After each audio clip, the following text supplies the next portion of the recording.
Alchemist by Paulo Coelho is all about chasing your dreams. Once you have dreams, the desire to have them fructified makes you cross boundaries and go for that promised life.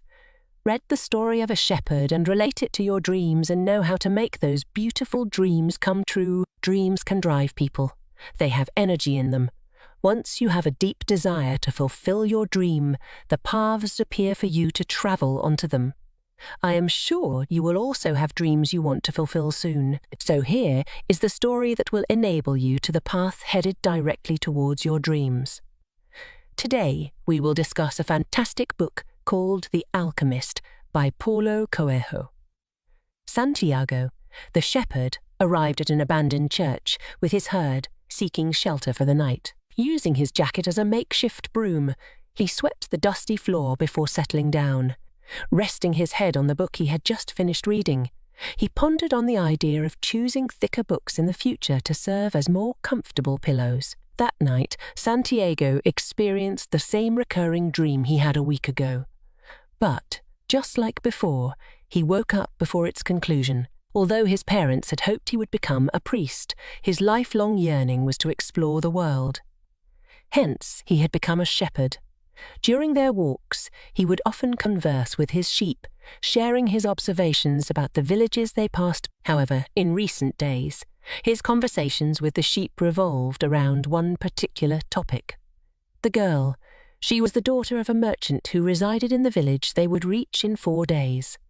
Santiago had visited the town once the previous year. The merchant owned a dry goods shop. As Santiago gazed at the sun, he estimated that he would reach Tarifa by midday. Suddenly, a memory flashed through his mind: the presence of an old woman in Tarifa who could interpret dreams. Intrigued, Santiago decided to seek her guidance. The old woman welcomed him into her room, eager to hear more about his dream. Santiago recounted his dream to the woman, explaining that he found himself in a field with his sheep when a child appeared and began playing with the animals. The child continued playing with the sheep for a considerable time, but then, unexpectedly, took Santiago's hands and transported him to the Egyptian pyramids. At the pyramids, the child said, "If you come here, you will find a treasure." However, just as the child was about to reveal the treasure's exact location, Santiago woke up. This had happened twice. Silence enveloped the room as the old woman pondered the dream's meaning. Then, after a while, she broke her silence and requested Santiago. She asked him to swear that he would give 1/10 of his treasure in exchange for her interpretation. Santiago solemnly swore in the presence of God, affirming his commitment. With the oath taken, the old woman revealed her interpretation. The boy must journey to the pyramids in Egypt, for there he would discover a treasure that would bestow great wealth upon him. Chapter 1. Believe in your dream. Disheartened by the interpretation, Santiago decided never to believe in dreams again. The boy headed to the market in search of something to eat. Determined to choose thicker books, he exchanged his previous one for a new red. Settling down on a bench in the bustling plaza, he opened the book and immersed himself in its pages. However, his solitude was soon disrupted by the arrival of an old man who sat down beside him, attempting to strike up a conversation. Weary and thirsty, the old man asked if he could sip the boy's wine. Hoping to be left alone, the boy handed over his bottle. But the old man desired more than a drink, to talk. Curiosity getting the better of him, the boy inquired about the old man's origins. To his surprise, the man claimed to be the king of Salem. Skeptical of the old man's proclamation, the boy replied, "My name is Melchizedek," leaving no room for further discussion. Eager to gather his sheep and continue his journey, the boy requested his book back. However, Melchizedek proposed a trade. He would reveal the secret to finding the treasure if the boy gave him 1/10 of his flock. Caught between his flock and the pursuit of treasure, the boy faced a difficult choice. The following day, at noon, the boy rendezvoused with Melchizedek, bringing along his sheep. Surprisingly, the boy's friend eagerly purchased all the remaining sheep, expressing his lifelong dream of becoming a shepherd. Melchizedek imparted his wisdom to the boy, emphasizing the importance of following omens along the journey. The older man gave the boy 2 stones, an Urim and Thummim, to aid him. The black stone signified yes, while the white stone represented no. These stones would assist the boy in deciphering the omens when uncertainty arose. With his guidance given, Melchizedek bid farewell and departed. Chapter 2. The Journey. Having reached Tangier, the boy's true journey was about to commence. As he sat at a bar, a stranger conversed with him.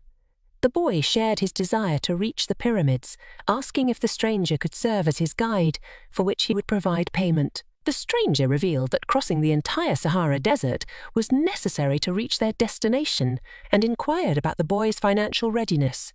Perceiving it as a peculiar question, the boy opened his pouch and displayed his money to the stranger. Then, placing trust in his newfound companion, the boy walked alongside him through the narrow streets of Tangier. Together, they arrived at a bustling marketplace in the center of a large plaza. The boy remained watchful of his companion, aware that all his money rested in his presence. Then, suddenly, his eyes caught sight of the most beautiful sword he had ever seen. Determined to acquire it upon his return from Egypt, he requested his friend to inquire about its price. However, to his dismay, his companion had vanished without a trace when he turned back. Filled with uncertainty, the boy chose to wait, hoping his companion would eventually return. Yet, as time passed, his companion never reappeared. The crystal merchant began his day with the same familiar anxiety he experienced every morning. For 30 years, his shop had stood at the top of a hill street, with few customers passing by. Once his shop flourished, frequented by Arab merchants and French and English geologists. But as time progressed, the neighborhood changed, and his once vibrant surroundings dwindled to a few remaining shops on the hill. Nevertheless, the crystal merchant had no alternative. He had dedicated 3 decades to buying and selling crystal pieces, leaving him with no choice but to persist. "Do you want to work for me?" the crystal merchant asked. "I can work for the rest of the day," the boy eagerly responded. "I'll work through the night until dawn, cleaning every piece of crystal in your shop. In return, I need money to travel to Egypt tomorrow." The merchant chuckled. "Even if you cleaned my crystal for a year and made excellent sales, you'd still need to borrow money to reach Egypt. There are thousands of kilometers of desert between here and there." Undeterred, the boy insisted, "I'll work for you. And if I may add, I need money to buy some sheep." Chapter 3. Work under the master. For nearly a month, the boy toiled under the employ of the crystal merchant. He calculated that continuing at this pace would take a year to amass enough funds to purchase the desired sheep. Determined to expedite the process, an idea took hold in the boy's mind.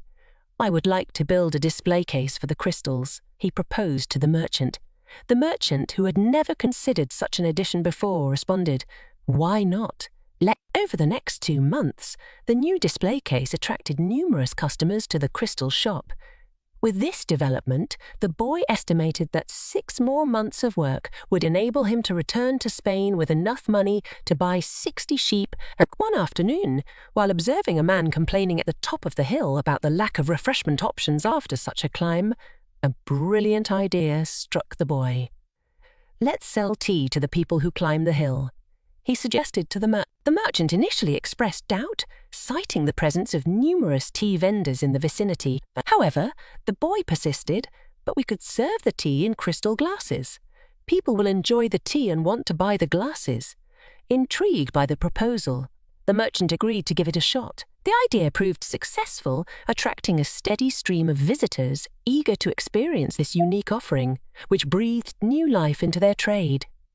Before the break of dawn, the boy awakened, marking 11 months and 9 days since his arrival on the African continent. He now possessed a substantial sum of money, a sufficient amount to purchase 120 sheep, obtain a return ticket, and even secure a license for importing African goods into his homeland. "Today I leave," he declared. "I have the money I need to buy my sheep." Seeking the merchant's blessing, the boy anticipated his support. "I'm proud of you," the merchant responded. However, deep down, the merchant regretted returning to the familiar fields and his flock. Chapter 4. Dreams lose significance. Having worked tirelessly for an entire year to fulfill his dream, The boy found that dream gradually losing its significance. I can always return to being a shepherd, he pondered. I have learned how to care for sheep and haven't forgotten that. But perhaps this might be my only chance to reach the pyramids in Egypt. Suddenly, an overwhelming sense of happiness engulfed him, in a structure permeated with the smells of animals, sweat and dust. The Englishman sat on a bench. He had spent extensive time perusing the most excellent libraries worldwide and acquired the rarest and most crucial volumes of alchemy. His journey was directed towards Al-Fayoum to meet the alchemist. Outside, an enormous caravan was being prepared for a perilous crossing of the Sahara set to pass through Al-Fayoum. Among the travellers, laden with his baggage, was a young Arab Santiago. I am the caravan's leader, declared a dark-eyed, bearded man. I hold the power of life and death for every person accompanying me. The boy had limited interaction with the Englishman, who remained engrossed in his book for most of the journey. Equipped with his book, the boy initially attempted to read, but soon found more extraordinary fascination in observing the caravan and listening to the wind. He forged a friendship with the camel driver who travelled alongside him, listening to the man's tale. I used to reside near El Kairam, the driver reminisced. I had my orchard, my children, a life that would have remained unchanged until my final days. Then one day, the earth trembled and the Nile overflowed its banks. The land was destroyed, and I had to seek another means of livelihood. I became a camel driver, while gathered around the crackling fire one evening. A camel driver approached the Englishman and the boy. There are rumours of tribal wars, he shared with them. Concerned, the Englishman inquired if they were in danger. Once you enter the desert, there is no turning back, the camel driver solemnly warned. Restless, the Englishman found himself unable to sleep one night. He beckoned the boy, and they ventured out into the camp's dunes together. As they strolled, the boy recounted the story of his life, captivating the Englishman, particularly with the progress achieved at the crystal shop. Acknowledging the boy's advice, the Englishman declared, I shall pay closer attention to the caravan. To which the boy responded, and I shall delve deeper into my books. Among the books that intrigued the boy, one told the tales of renowned alchemists who dedicated their lives to purifying metals in their laboratories. They believed that metal could shed all its inherent properties through prolonged heating, resulting in a transformative discovery called the masterwork. This masterwork consisted of a liquid part known as the elixir of life, capable of curing all illnesses and bestowing eternal youth upon the alchemist, and a solid part called the philosopher's stone, with the remarkable ability to transmute vast quantities of metal into gold. With the break of dawn, the boy awakened to a mesmerizing sight. The small stars of the previous night had been replaced by an unending row of date palms stretching across the entire desert. We've done it, exclaimed the Englishman, who had risen early. Finally, they reached the oasis, where they would remain until the tribal conflict subsided. Meanwhile, the boy contemplated his treasure, reminding himself not to grow impatient. Assigned a spot in a tent with 5 other young men, he shared stories of his shepherd life and was on the verge of recounting his experiences at the crystal shop when the Englishman entered the tent. I've been searching for you all morning, he announced, leading the boy outside. I need your help in finding the whereabouts of the alchemist. Chapter 5: The Search. Initially they embarked on their own search, scouring every corner of the vast oasis. Finally, exhausted and realizing they had squandered nearly the entire day, the Englishman sat with the boy near one of the wells. Curious, the boy approached a woman who had come to fetch water. Politely, he inquired about the alchemist's whereabouts at the oasis. The woman, in a hurry, confessed she had never heard of such a person before hurrying away. Pondering the situation, the boy remarked, I had never heard of alchemists before. Perhaps no one here knows either. The Englishman's eyes lit up with a realization. That's it. Maybe no one here knows what an alchemist is. Find out who heals the people's illnesses. Finally, a veiled young woman approached, balancing a vessel on her shoulder. Eager to gather information about the alchemist, the boy came to her, and as she smiled, he reciprocated. What is your name? He asked. Fatima, she replied. Seizing the opportunity, the boy inquired about the man known for curing people's ailments. Fatima regarded the southern direction, implying that the enigmatic figure resided there. After filling her vessel with water, she bid them farewell. The next day, the boy returned to the well where the Englishman stood gazing at the vast desert. Finally, their search for the alchemist had yielded results. The Englishman wanted to learn the art of transmuting lead into gold. The alchemist responded, "Go ahead and try." As the Englishman departed, Fatima arrived, her vessel ready to fetch water. Sensing the opportunity, the boy revealed his intentions. "I want you to be my wife." "I love you," he confessed. Overwhelmed, Fatima accidentally dropped her container, spilling the water. "I will wait for you here every day. I have crossed the desert searching for a treasure near the pyramids, and though the war seemed like a curse, it has now become a blessing for leading me to you." Having spent almost a month at the oasis, the caravan leader called a meeting for all the travelers. "We are uncertain when the war will end, and therefore we cannot continue our journey," he announced. The battles might persist for an extended period. People dispersed, returning to their respective dwellings, while the boy sought out Fatima that afternoon. Dreamily, she shared, "Since childhood, I have dreamt that the desert would bestow upon me a magnificent gift. Now my present has arrived, and it's you," the boy, moved by her words, affirmed, "I am a part of your dream. That is why I want you to continue towards your goal." Chapter 6, The Alchemist. The following morning, deep in contemplation, the boy sensed a movement above him. Looking skyward, he spotted a pair of hawks soaring high. In a swift dive, one of the hawks unveiled a fleeting image of a fearsome army, brandishing their swords, descending upon the oasis. This revelation enabled the boy to rendezvous with the alchemist. "Tomorrow, sell your camel and purchase a horse," advised the wise figure. The boy complied, and the next night, he presented himself to the alchemist with a horse. "I am going with you," the boy declared, finding profound peace within his heart. The alchemist confirmed, "We shall depart before sunrise tomorrow." Meanwhile, the boy sought out Fatima one last time. Together, the alchemist and the boy embark on their journey. In silence, they traversed the desert for 2 more days, inching ever closer to the culmination of the boy's quest. They rode throughout the day, and as the afternoon drew close, they stumbled upon a Coptic monastery. The alchemist approached the gate and requested the use of the kitchen. A monk dressed in black appeared and granted the alchemist's request. The alchemist ignited a fire inside the kitchen, and the monk provided him with a piece of lead. The alchemist placed the lead in a pan and let it cool. When the pan had cooled completely, the boy examined it and discovered that the lead had transformed into gold, taking the shape of the pan. The alchemist divided the gold disc into 4 parts, distributing them among himself, the boy, and the monk. With farewell, the alchemist bid the boy goodbye, and the boy reciprocated the sentiment. Now alone, the boy embarked on his solitary journey, walking along the boy's road through the desert for several hours.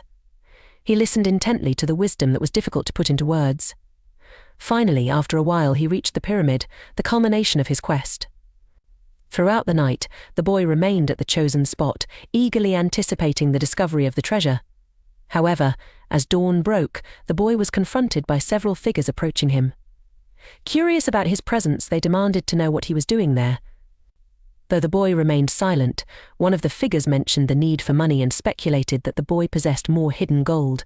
Forced by their coercion, the boy continued to dig, but to his dismay he found nothing. The men resorted to violence as the sun rose, beating the boy mercilessly. The boy finally screamed at them in pain, confessing that he was digging for treasure. Bloodied and bruised, he recounted his recurrent dreams of a hidden gem near the pyramids of Egypt. Considering the boy's story, the group leader instructed the others to leave him. Before departing, he returned to the boy and taunted him, highlighting the foolishness of following a recurrent dream.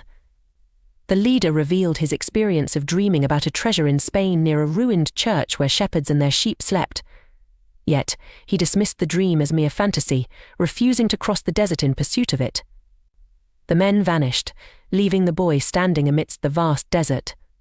Filled with joy, the boy gazed once more at the pyramids, for he now knew the actual location of the treasure. Determined, he went to a small, abandoned church where he began to dig. And there, as his heart had yearned, he discovered the hidden treasure. True to his promise, the boy offered the old woman 1/10 of his newfound wealth, and then he returned to Fatima. Thus, the story comes to its conclusion. These captivating stories offer us valuable insights to ponder. Here are 4 lessons that we can derive from them. First, the treasure lies within you, but you must venture out to discover it. Listen to the whispers of your heart, for it guides you towards your true destiny. The secret of life is to embrace resilience, to rise 8 times, even after falling 7. Love is not a hindrance but an impetus on our journey. Those who genuinely care for us want our happiness and will accompany us on our path. Thank you, my friends, for joining me on this journey. I hope you have enjoyed this summary. By embracing these lessons, may you soar to great heights. If you wish to delve deeper into these stories, please order and read the book. The link is provided in description of this video.